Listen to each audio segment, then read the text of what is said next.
Hello, I'm the Media Wiz, because one art form wasn't enough. And today we're going to be talking about a movie from last year, If. Or as I like to call it, I Can't Believe It's Not Foster's. Because that's exactly the vibe that not only I, but almost everyone else who seems to have seen this movie has said about it. I remember very early on when they were trying to advertise this movie throughout last year. This was, I believe, a spring release, or maybe like early to mid-summer release. I remember it being relatively early in the year, and I think I saw trailers for it once or twice when I went to the theater to see some movies. I think one of the two times I saw a trailer for it was in front of, I think it was Ghostbusters, the Ghostbusters movie from last year. I think that's where I saw a trailer for it. And I remember seeing like some like production stills of it floating around online and hearing what it was about and thinking, oh, so it's like a Foster's movie? But then seeing the trailer, it's like, this is basically just the premise to Foster's Home for Imaginary Friends. And lo and behold, a lot of other people have said that in their reviews, so yeah, it's good to see that I wasn't the only one thinking this. Marketing for this movie, they had an IHOP promotion. I don't know why. Like, there wasn't even a scene where they were at an IHOP, so it was like, oh, I guess IHOP was one of the companies I was like, we'll take a gamble, we'll put it on If, that classic movie, If. And, well, the posters for the movie, whoever wrote the taglines for these posters, they were clearly trying to be hip and down with the children, because they all have these really cringy, like, Gen Z puns. Like they have one that says sus, and they have one that says, like, popping off, and there's one that's like spilling the tea, and every single one always has like these kind of really crappy pun taglines, and I'm just like, oh god. Another thing that caught my attention was John Krasinski directed it and wrote it. That was the other thing. I was thinking, like, you know, everyone putting the blame on him, like, oh, John Krasinski, this is just a ripoff of Foster's, and I didn't look that much up before I started watching the movie, because I wanted to go in fresh. I wanted to go in relatively blind. Even though I think last year I saw a couple videos that gave away some spoilers, but I feel like even if I didn't see those videos, I probably would have put together some of the obvious twists, because, I mean, come on, they're pretty obvious. But yeah, going into it, I didn't know John Krasinski wrote it, but then when it said written by John Krasinski, it's like, all right, yep, he apparently he didn't know that a TV show of this already existed. I remember bringing this movie up to some people after the fact, and one of my friends was like, oh, well, you know, he didn't grow up in that generation. You know, Foster's was what, 2004, 2005, and obviously that's when The Office was going on, so clearly he didn't grow up in that generation. Maybe he just didn't know. And it's one of those things where it's like, I guess, maybe, it does make me wonder if they even bothered pitching this movie to Warner Brothers, because I guarantee you if they pitched it to Warner Brothers, they just would have been like, this sounds like something we own. This is like that Foster's cartoon we had years ago on Cartoon Network. Hey, maybe we can retool this script into being a Foster's movie. But, you know, and enough of that. Let's actually talk about the movie itself. So I was mildly curious to see this movie after hearing incredibly mixed things. I saw it had like a 6.5 or something out of 10 on IMDb. So I was kind of like, all right. And then I read a couple of written reviews, saw some people's videos. It was very mixed. I saw some people were a little nicer to it. Some people were a little harsher on it. But the overall consensus was it's not that bad, but it's also nothing great. And honestly, after watching the movie, I wholeheartedly agree with that sentiment. It's a perfectly serviceable family movie. And maybe some parents would like it, but I could also see parents being like, all right, you know, just put your kids in front of it and then you go off to do something else. And, you know, kills at least in 104 minutes of time, and then you can continue the day. But anyway, yeah, let's talk about the actual plot. Another thing I was thinking about before the movie started was, I seriously thought this was a Nickelodeon movie. I only saw the trailers twice and a couple of commercials, which I want to talk about later. But at first I thought this was a Nickelodeon movie because it looked like one. It really looked like one of those late 2000s, early 2010 Nickelodeon movies that they would try to put in theaters.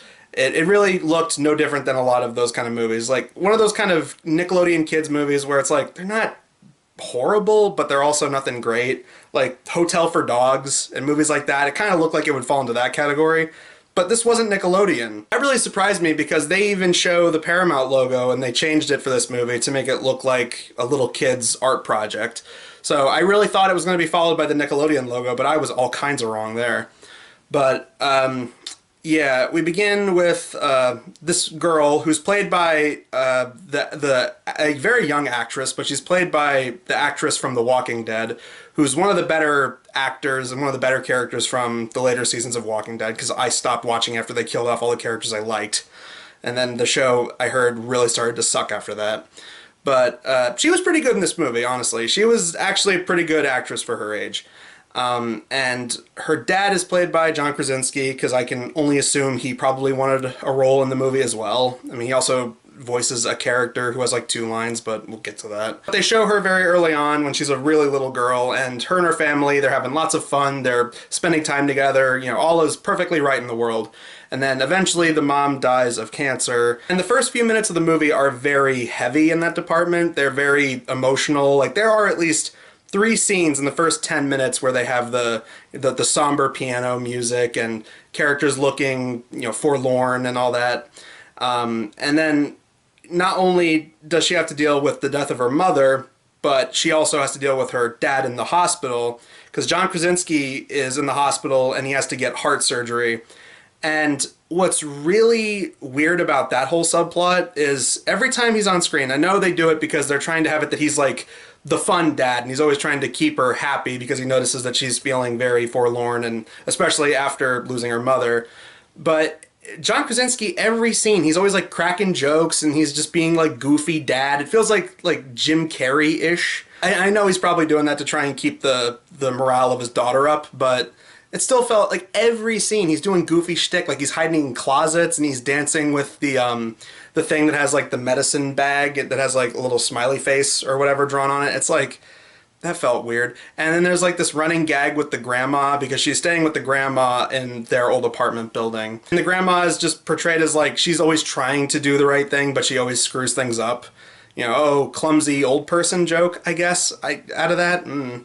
But eventually, like, after the first 10 minutes, that's when we get the whole imaginary friends thing, because she's walking home one late night and she sees like silhouettes of something.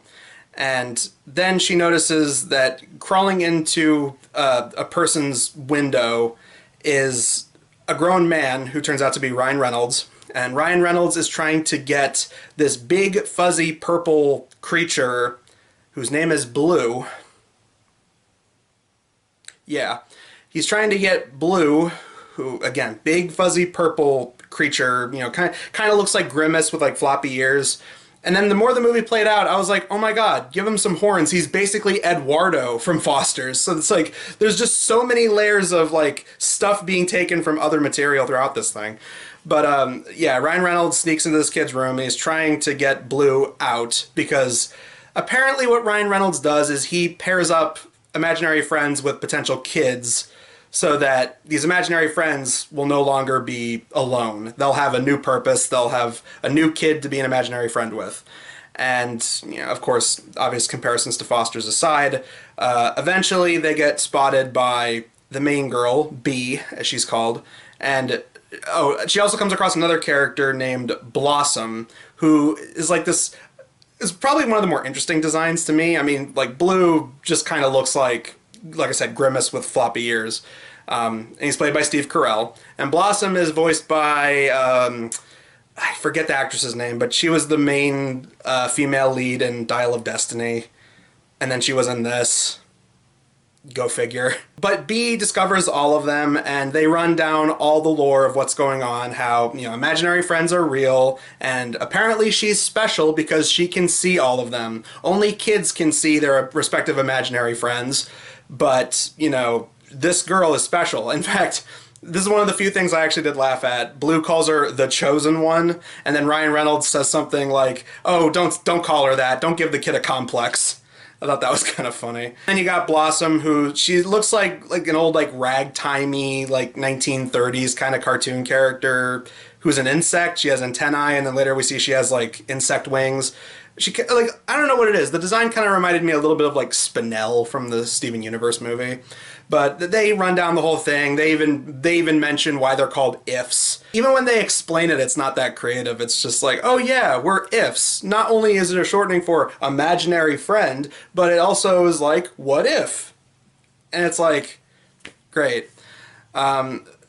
I will say this, there is something kind of interesting about where all the imaginary friends stay. Unlike in Foster's, which is just this big old house, you know, out somewhere.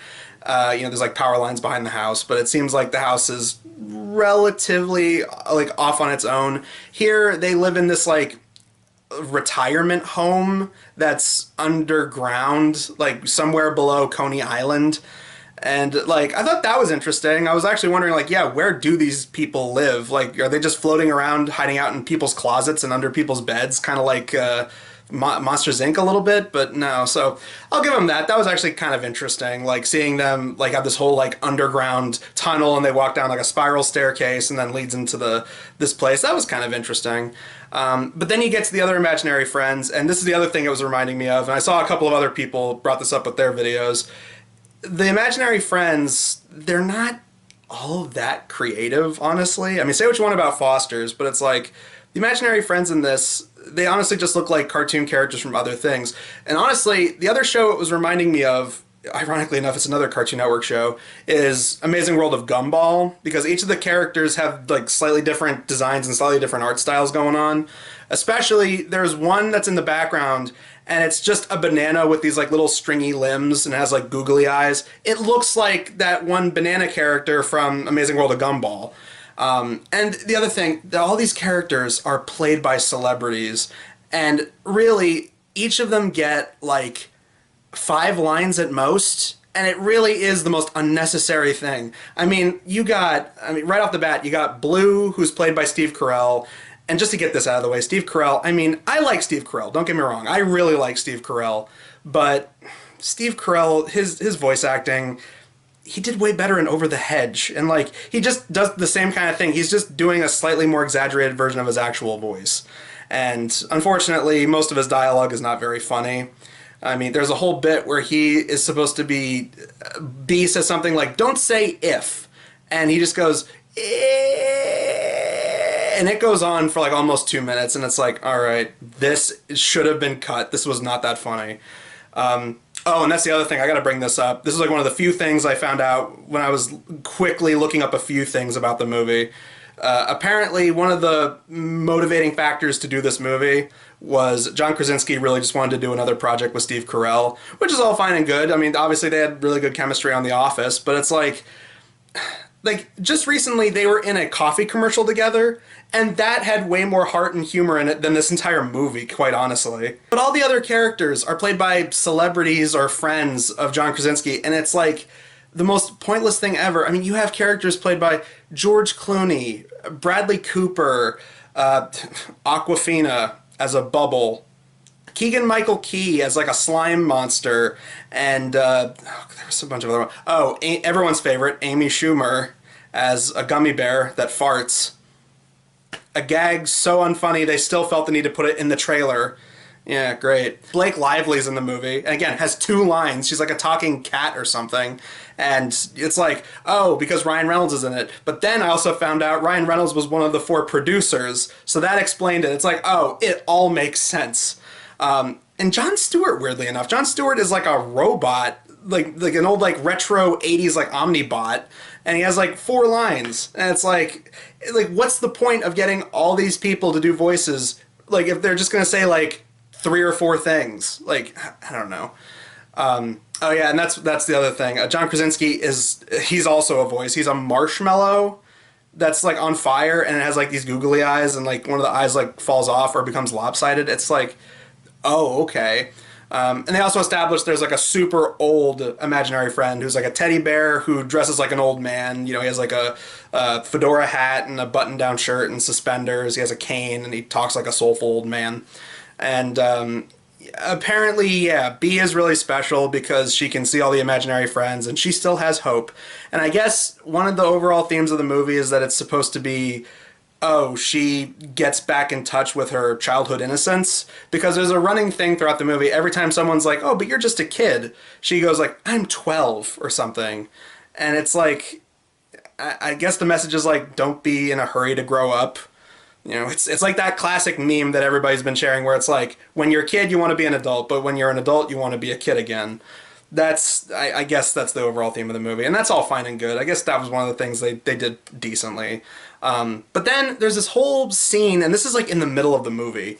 It's like when we first get to this imaginary friend sanctuary, like it just turns into a music video, and it goes on for 8 minutes, where to show off how powerful B is, B's imagination starts to transform the house into like just a different place altogether. Like the floor changes, walls start falling down, and they start showing off different like worlds. Like you see outer space, and you see knights having a sword fight, and there's a fire-breathing dragon in the background. Ryan Reynolds falls into a swimming pool at one point, and then he swims to the bottom and then comes up, and he's in the middle of the ocean, and he washes up on a beach, and then he jumps out of a painting. And, you know, he then walks out of the painting, like out of this art room and onto a stage, and they're in the middle of like an 80s music video, and like all the imaginary friends are on stage. It's visually creative, I'll give them that. Like, it was definitely interesting, and the special effects for the most part look good. I mean, there's every once in a while where the, you know, interaction between the live action and animation doesn't look that great. But, I mean, for what it is, it looked fine. But at that point I was like, it really felt like the movie's plot just kind of hit pause. Like, I haven't felt that way about a movie that I've talked about for this channel since, like, Raggedy Ann and Andy. I mean, granted, that one is a little bit worse with its pacing, because there you felt like the plot did not come back until the third act. But the pacing in this movie, it's like, it mostly just drags for the first 2 acts, and then the third act feels a little bit rushed. They're like, oh yeah, we gotta get all these imaginary friends to their creators or find them new kids or whatever. That reminds me, in between the subplots where you're visiting the dad in the hospital, there's also this little boy, and B tries to hook him up with an imaginary friend, but he doesn't see any of the imaginary friends because none of them connect with him. It mostly didn't go anywhere. I mean, there's a part later where we see the kid, and it's like a mid-credit scene, but that was about it. Yeah, I mean, and then there's another scene much like this later on where they're in the middle of Coney Island, and it's nighttime, and you see people out and about, and B is walking around with some of the imaginary friends, and you see them on rides, and you see them getting snacks, and it's like, again, it's visually interesting, but not really a whole lot to offer. It really feels like, I was just sitting there wondering, I'm like, where is this going? And I also thought, I'm like, is this movie going to be like 2 hours long or something? Because that's something we've been noticing a lot with movies lately. A lot of people point out that movies are unnecessarily long nowadays. Like, they're going like 2 hours, 2.5 hours. Thankfully, this movie, it's only 104 minutes. And once it finally got to the third act, and I was like, oh, we're going to have like another half an hour or something, there was like 15 minutes left in the movie. Because then they finally start realizing stuff about some of these characters. Like, you find out that Blossom was the imaginary friend of her grandma, and she tries to get her grandma to see Blossom, and the way she tries to tap into her grandma's childhood is she puts on an old record she used to dance to, and while she's dancing, you see Blossom starts to glow, so I guess it's to imply that she starts to feel nostalgic, and like she remembers a time when she had an imaginary friend. Because then they try to do that with Blue. They try to find his creator, which I think his name was supposed to be like Steven or something, but if they said his name was Mac, then I just would have been like, all right, he had to have known. No way he couldn't have known.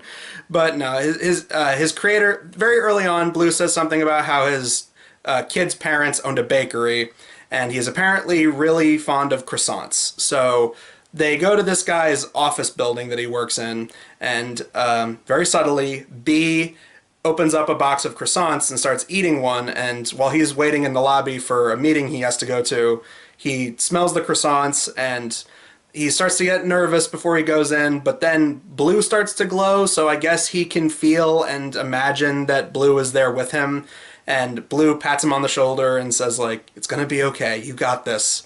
And then he goes, okay, before he goes into the meeting. So I guess these people are starting to see or feel their imaginary friends again. But then the movie is like, okay, well, the movie's almost over. We got to wrap things up.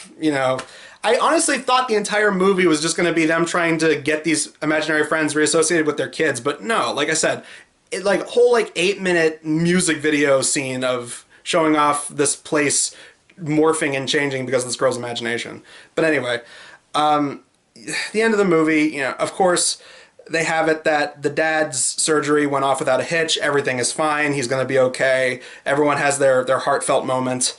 And then as her and the dad are packing up so that they can move out of the apartment and they're going to move into a new place, eventually you have it that B discovers an old drawing and she finds out that she once had an imaginary friend that she now remembers, and it was Ryan Reynolds the whole time.